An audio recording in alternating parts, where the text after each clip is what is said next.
Hello. Today I'd like to talk to you about confidentiality by construction work and how it applies in object-oriented setting. This work is together with Tobias, who is Ina's student, Marco, who is my colleague, and Ina.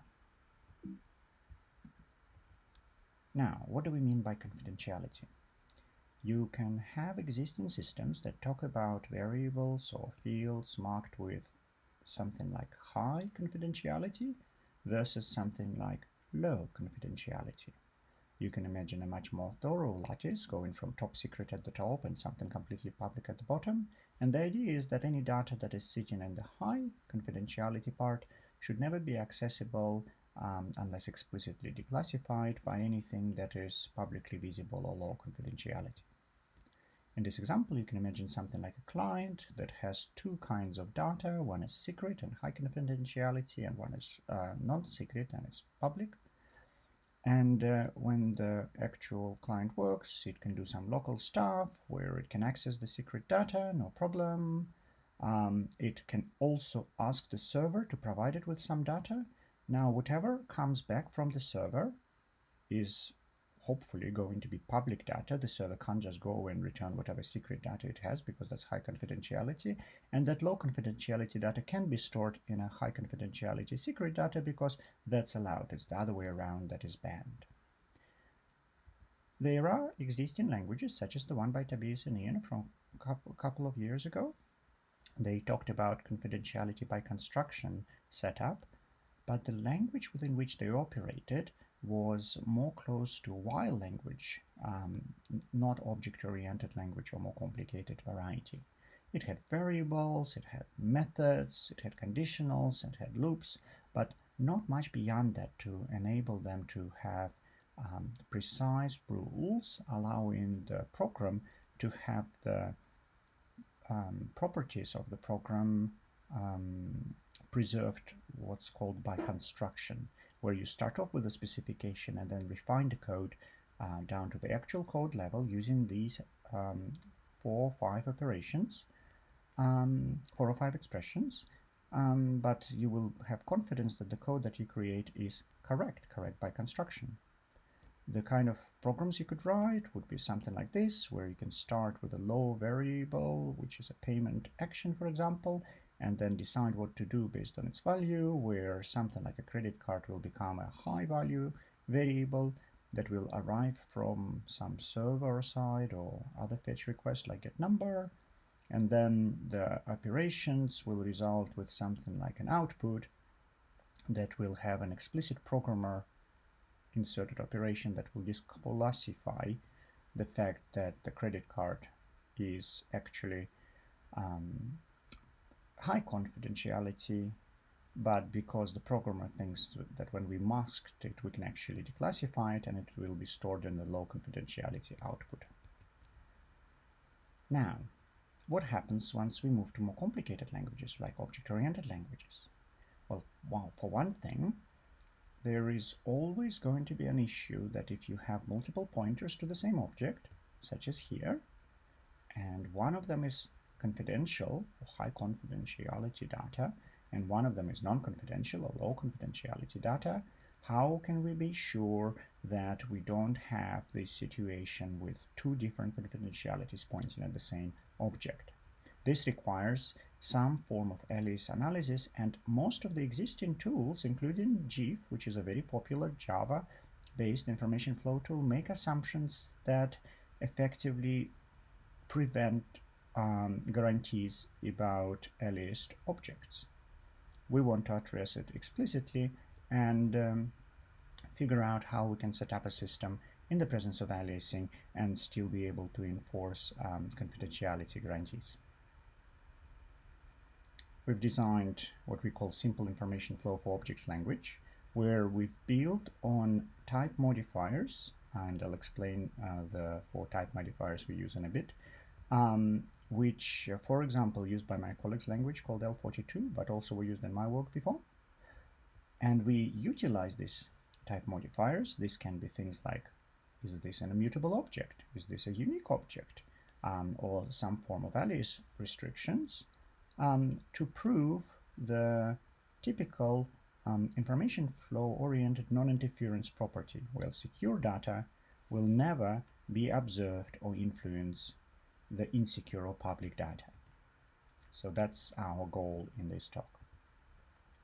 Now, one note that I want to make is that originally we talked about using ownership for this, but one problem with ownership is that when you have the structure like this, where A owns all of the objects underneath it, you are prohibiting incoming references. You are basically going to say, all right, only A can access B, C, D, E, F, and all of the other objects, and somebody from the outside is going to be banned from breaking through and accessing the objects inside. However, ownership, to make the programs that can be expressed more expressive, allows pointers to go outside of the owned objects and point outwards, like that.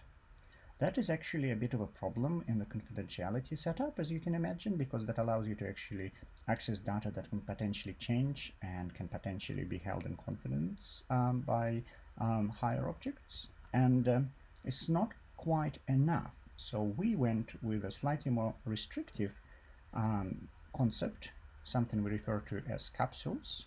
And that's a concept from Markos L42 language, where the outgoing references are only allowed if it is an immutable object. If it is a normal style outgoing reference, they will be fully prohibited, and we talk about object A being a capsule where it accesses everything in the capsule, but all of the outgoing pointers are only allowed if they go to immutable objects. So that's the level that we are operating on, which is not quite the same as the traditional ownership systems. So here is an example of C4. You can imagine a class person which will have a name as one of the fields, and we have two things to annotate the name with. One is the fact that we want name to be low confidence, and another one is a type modifier, and in this case we are saying that name is going to be an immutable, transitively immutable object. It can also have a high confidence mutable password and a high confidence immutable account ID. And you can imagine the password and account ID created with some sort of low confidence immutable string representing the actual value. What can we do with this setup? Do remember that by immutable we really mean transitively immutable objects, so that they point to other immutable objects in turn. And this allows us to do the following. You can create a low confidence mutable person. You can then assign the high confidence mutable password by taking it out of the password. It's okay, because we are accessing the high confidence password and we're storing it in a high confidence variable outside. If you go into the high confidence password and you extract the actual value, which is over here, which is a string, that is okay, because the password being high confidence and the result being high confidence allows you to get it out and then assign a low value to high.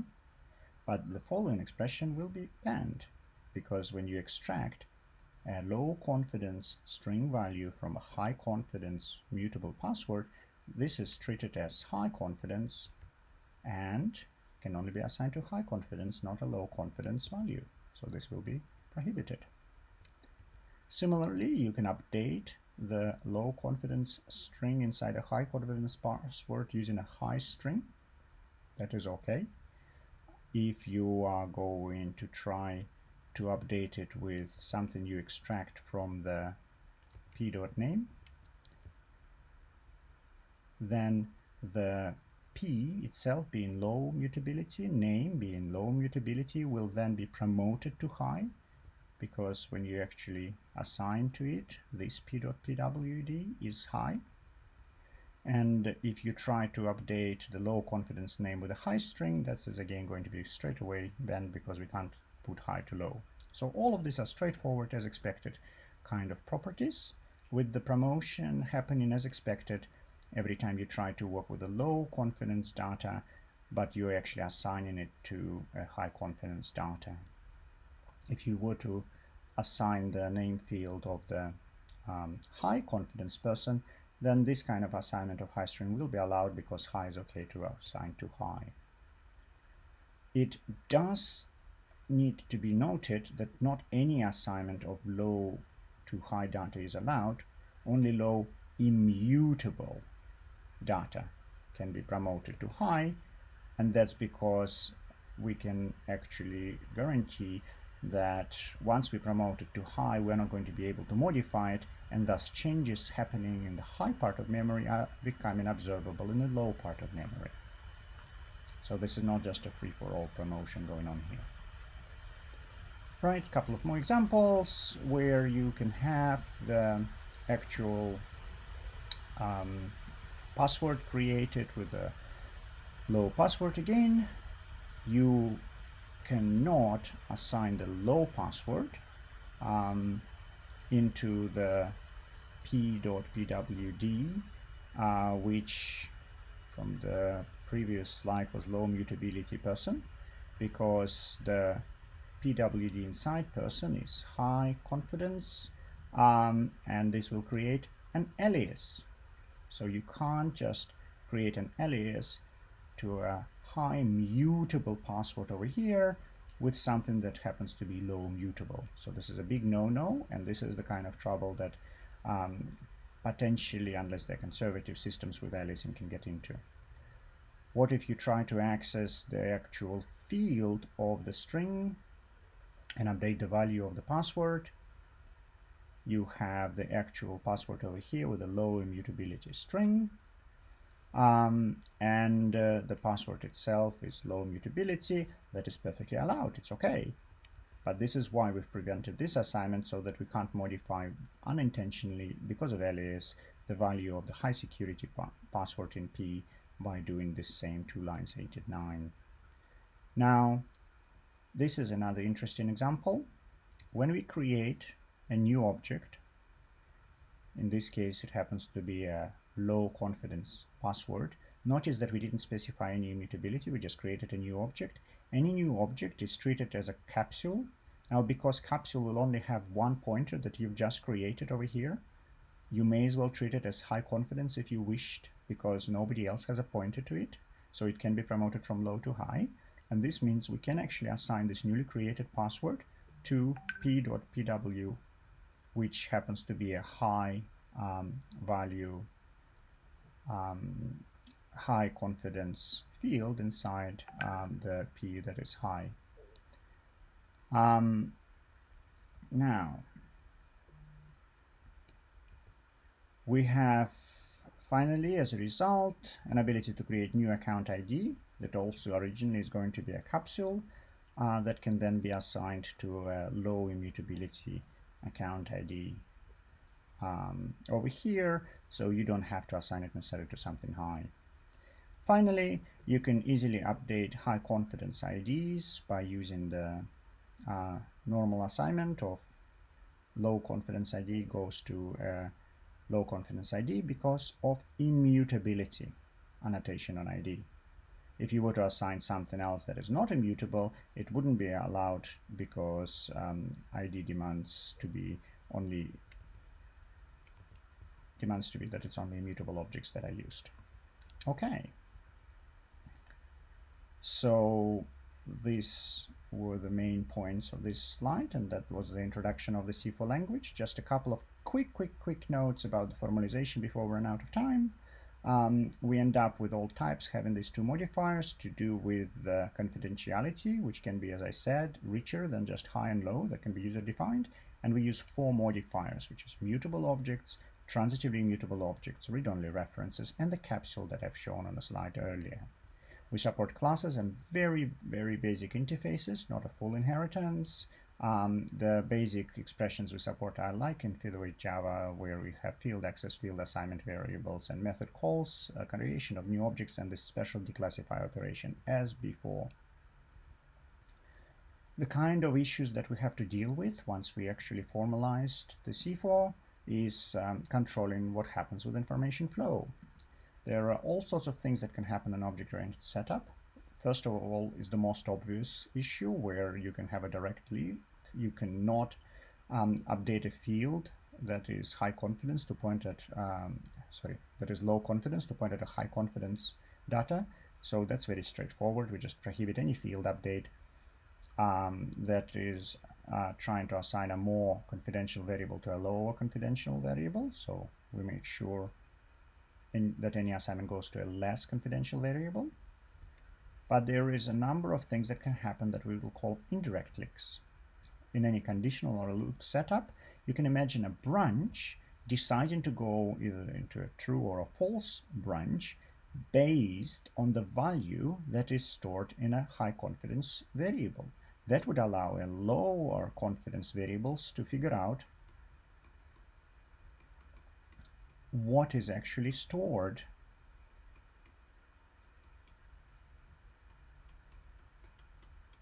in this high confidence variable. We need to prohibit that, and that means that in our branches we prohibit assignment to less confidential variables than the security level of whatever happens to be in the guard.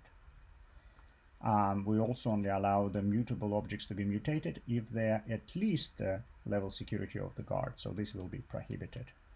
The interesting observation is that dynamic dispatch can act in the same way as the conditionals and loop, and also, depending on the type of the value involved, allow you to figure out what is the value. So we have to be just as careful with dynamic dispatch, and because we don't have conditionals in here in our language, all we did is we actually modeled dynamic dispatch instead, so that the method is called based on the runtime value of the actual expression to capture the issues that are present in conditionals, and thus to be able to account for this kind of indirect leaking of the information.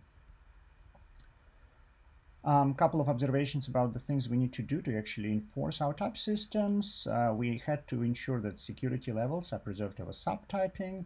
We usually use least upper bound of security levels involved in each sub-expression to figure out what would be the resulting type security level. We have a way to combine various type modifiers that are listed explicitly. For example, if you have an immutable object that involves another object, we want to treat the overall expression as immutable. I can show you by example in the spare Q&A time what this means. Finally, the method calls require the security level of the receiver to be less than those in the return types for any mutable or capsule semi-mutable parameters. So that if you have a high confidence object, you can call high and low confidence methods, but if you have a low confidence objects, then you wouldn't want to call high confidence methods on that one. Just an observation about how the dynamic dispatch leaks would look like. You can imagine something that says call a method that will invoke either argument A or argument B, depending on the definition of the method coming from the actual type of my value. And this would allow you to identify the information stored in my value based on whether the result will be assigned A or B. So that's the way we capture conditionals. Here is an example that we can again observe in a Q&A time if you don't have time right now, of this kind of leak happening, where you ended up with the method doit that is going to have two parameters, L1 and L2. And you can imagine two implementations that return either L1 or L2 depending on whether it's C1 or C2. And then if you actually set up two high value objects, C1 and C2, and then store the actual associated parameters, L1 and L2, as low confidence objects of the same type, you can then create an interface I, which happens to have C1 assigned, and then you call the method in the interface called doit, which is present in all of these objects, and you give it two low confidence values, L1 and L2.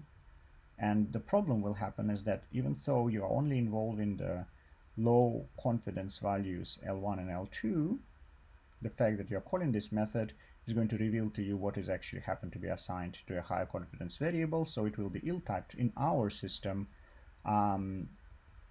and prevent this kind of issue happening. And this is where it will involve the fact that the method call made here is going to be involving the high confidence guard, and so all of the arguments will have to be at least high confidence for this to be used, excluding the return type.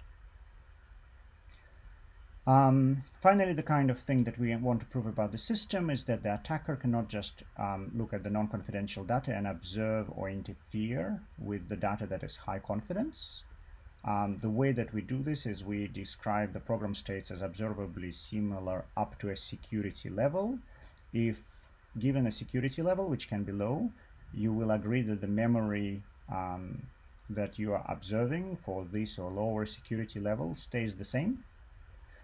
We don't care about the higher memory changing than the current security level, as long as we cannot observe it at our lower level.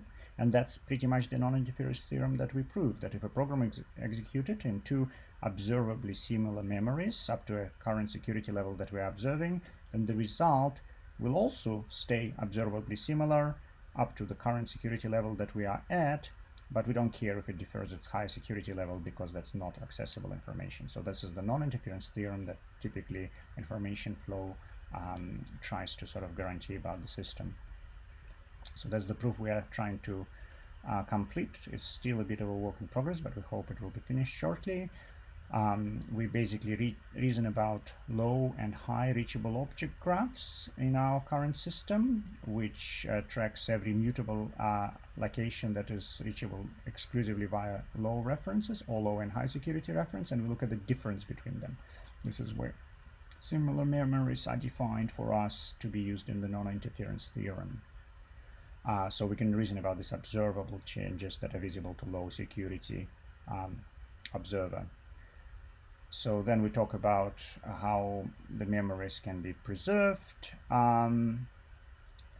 through this, and the kind of non-interference that we state. I'll show you the final one pretty much. It says that if you have two memories and the two memories are similar, you will reduce the expression to a value, and if you also reduce it to a value in the other memory, so these are the two memories, then the result that you get, we hope to be similar to each other, and only distinguish them in the high part of the memory, not in the lower one. That's pretty much the statement of the theorem. The way that we achieve some of the proofs is we talk about the sequence of calls that may happen, and we treat the ones that involve high security level as special in our proofs, because obviously if you haven't involved high security levels, you're not going to modify the memory. And then we use a technique called bisimulation to show that no observable differences between the lower security memories exist during the reduction. That's a very, very rough summary of all of the lemmas and proofs that we have in details. There is also a small implementation that we have that extends the L42 language with this additional security levels high and low, and we did a number of small examples to actually annotate them and make sure that they type check in our type checker. We are still completing the proofs, and we are hoping to eventually take it to the point where we can do confidentiality by construction for object-oriented setting rather than more simple while programs. Thank you very much.